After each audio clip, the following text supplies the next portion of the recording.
Hello friends, जय माता दी। कैसे हैं आप सब दोस्तों। बचपन से जो सभी लड़कियों का सबसे फेवरेट त्योहार होता है यानी तीज का त्योहार, जिसे सिंधारा भी कहते हैं, और उत्तर भारत की जितनी विवाहित महिलाएं हैं, कुंवारी कन्याएं हैं, सभी के बीच बहुत ही लोकप्रिय है ये त्योहार। हरियाली तीज के नाम से जाना जाता है और श्रावण मास में शुक्ल पक्ष की तृतीया को मनाया जाता है।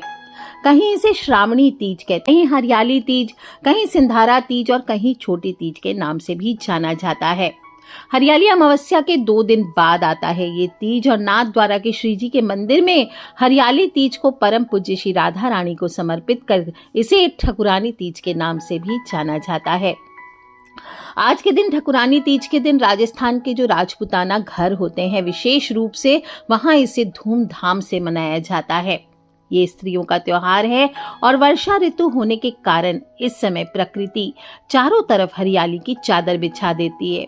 तो प्रकृति की इस छटा को देखकर मन पुलकित होकर नाच उठता है और सभी विवाहित महिलाएं नए कपड़े गहने पहनकर आज के दिन अपने मायके जाती हैं, और महिलाएं पारंपरिक परिधान और पूर्ण श्रृंगार धारण कर लोकगीतों को गाकर झूले का आनंद लेती हैं। इस कथा का वाचन स्वयं भगवान शिव ने माता पार्वती के समक्ष किया था। माता पार्वती ने हिमालय पर्वत के घर में जन्म लिया और बचपन से ही उन्होंने भगवान शिव को अपने पति के रूप में प्राप्त करने का दृढ़ संकल्प ले लिया था। उन्होंने कई वर्षों तक हिमालय पर्वत पर विषम परिस्थितियों का सामना करते हुए कठोर तपस्या की, और ये देखकर देवी पार्वती के पिता पर्वतराज अत्यंत चिंतित हो गए थे। एक दिन देवर्षि नारद उनके पिता के पास पहुंचे और कहने लगे, हे राजन, भगवान विष्णु आपकी पुत्री से विवाह करने के इच्छुक हैं। इस विषय में आपके क्या विचार हैं? यह सुनकर पर्वतराज को अत्यधिक प्रसन्नता हुई और वे भगवान विष्णु के साथ अपनी पुत्री का विवाह करवाने के लिए मान गए। देवर्षि नारद ने यह संदेश भगवान विष्णु तक पहुंचा दिया और साथ ही माता पार्वती को भी इस बारे में बता दिया। जब पार्वती जी को इस बारे में जानकारी हुई तो वो अत्यंत ही निराश हो गई, क्योंकि उन्होंने तो मन ही मन भगवान भोलेनाथ को अपने जीवन साथी के रूप में स्वीकार कर लिया था। माता पार्वती ने दुखी होकर यह बात अपनी सहेली को बताई और उनकी सखी ने पार्वती जी की सहायता करने का निश्चय किया। इसके बाद उनकी सहेली ने पार्वती जी को एक घने जंगल में एक गुफा में छिपा दिया।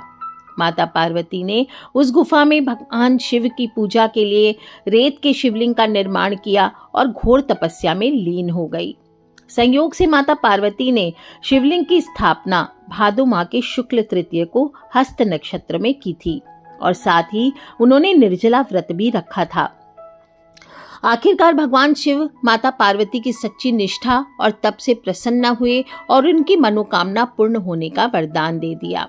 इसके बाद माता पार्वती ने व्रत का पारण किया। वहीं दूसरी ओर पर्वतराज भी अपनी पुत्री को ढूंढते ढूंढते गुफा तक आ पहुंचे।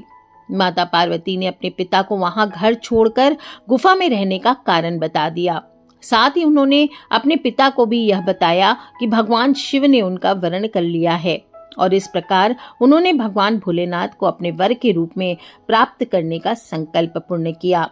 इसके पश्चात राजा पर्वतराज ने भगवान विष्णु से माफी मांगी और आखिरकार अपनी पुत्री का विवाह भगवान शिव से करवाने के लिए तैयार हो गए। अंततः भगवान शिव और माता पार्वती का विवाह विधि पूर्वक संपन्न हुआ। इस प्रकार भगवान शिव और पार्वती का पुनर्मिलन हो गया। इस प्रकार व्रत की कथा यहीं समाप्त होती है। सभी लोग थोड़ा सा जो जल और चावल हाथ में लिए वो जरूर रखें और शिवलिंग पर अर्पित करें। जय माता दी। हर हर महादेव।